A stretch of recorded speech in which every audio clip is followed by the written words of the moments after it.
Sabe qual seria o pior primeiro dia de trabalho que alguém poderia ter? Bom, a história do Batista e do chefe dele, o Paulo, talvez chegue bem perto de uma resposta. Vamos dar uma olhada num dia de trabalho que foi, assim, tão intenso que testou todos os limites do que a gente considera razoável. Para a maioria das pessoas, o dia começa com o barulho do despertador, né? Pois é, para o Baptista não. Para ele, o dia começou com o som de uma notificação. Uma mensagem do chefe novo, que já deu o tom de como seria o resto do dia. Olha, a intensidade aqui é logo de cara. 7h12 da manhã, muita gente nem tomou o primeiro café ainda, mas para o Paulo, o expediente já tinha começado, e a cobrança também. Isso, por si só, já mostra um estilo de gestão, digamos, bem particular. E a coisa escala de um jeito absurdo. A gente pulou de uma simples advertência para uma ameaça de demissão por justa causa, que é, basicamente, a pior penalidade que um funcionário pode receber, reservada para faltas muito, mas muito graves. E tudo isso antes mesmo do Batista conseguir botar o pé na empresa. É quase um recorde mundial de estresse. E qual foi o crime terrível que causou essa reação toda? Um atraso de 12 minutos. Pois é, 12. No primeiríssimo dia. Pelo visto, o Paulo não só percebeu, ele cronometrou. A precisão chega a ser engraçada, se não fosse o aviso de que o dia ia ser longo. Muito longo. E se o dia já começou tenso antes de chegar no trabalho, a situação ficou ainda mais bizarra quando o Baptista finalmente entrou pela porta.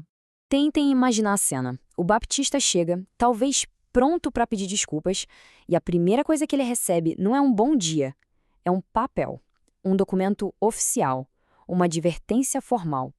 É a burocracia na sua forma mais fria, batendo de frente com o absurdo da situação. E o mais curioso é que o documento usava um termo bem específico: recorrente descumprimento. Guardem bem essa expressão, porque é aqui que a história deixa de ser só intensa e vira completamente surreal. E aqui está o pulo do gato. Como é que pode existir um descumprimento recorrente no primeiro dia de trabalho? A lógica simplesmente vai embora. É uma contradição total, que mostra perfeitamente o nível do absurdo.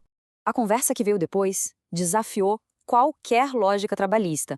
O Paulo argumentou que, como o Baptista chegou atrasado na empresa dele, era o Baptista que devia dinheiro para ele. É uma inversão total da relação de trabalho e, olha, uma janela bem interessante para entender a mentalidade ali. Bom, com essa parte burocrática e meio maluca resolvida, finalmente chegou a hora de trabalhar de fato. E as tarefas se mostraram tão peculiares quanto a recepção. A primeira tarefa foi um teste de força bruta e principalmente de ineficiência de propósito. Tinha um elevador, funcionando, mas a ordem do Paulo foi clara: usem as escadas. Isso transformou uma tarefa que seria simples em um verdadeiro teste de resistência. E essa frase do Baptista resume perfeitamente o sentimento de cansaço e a dimensão que a tarefa tomou para ele. Não era só carregar umas caixas, virou uma missão épica. Próximo desafio: passar fita em caixas. Parece a coisa mais fácil do mundo, né? Não nesse lugar. O jeito cuidadoso e metódico do Batista foi logo taxado de lento e ineficiente.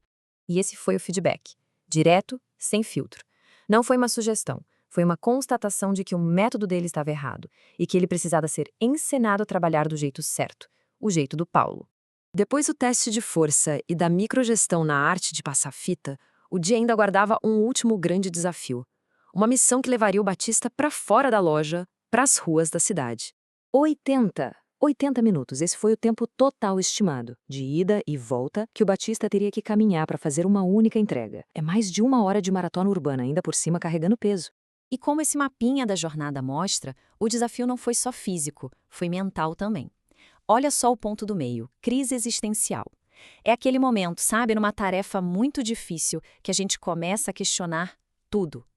Um detalhe super-humano e compreensível num dia desses. E aqui, o Batista resume a realidade dura que muitas vezes move o trabalho braçal. Não é sobre querer fazer, é sobre precisar. É pensar na recompensa, ou na falta dela, que empurra a gente para frente.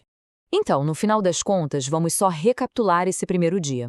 Ameaça de demissão ao acordar, advertência por um erro impossível, trabalho físico pesado e desnecessário e uma maratona a pé. Parece até roteiro de filme de comédia, mas foi a realidade documentada do Batista. E isso leva a gente para uma reflexão final. A história do Baptista é um extremo, claro, mas ela força a gente a pensar. Onde que a gente traça a linha entre um trabalho exigente e um ambiente que é simplesmente insustentável? O que essa experiência toda diz sobre resiliência e sobre os limites do que a gente aceita no mundo do trabalho? A questão que fica é: será que a gente aguentaria um dia desses?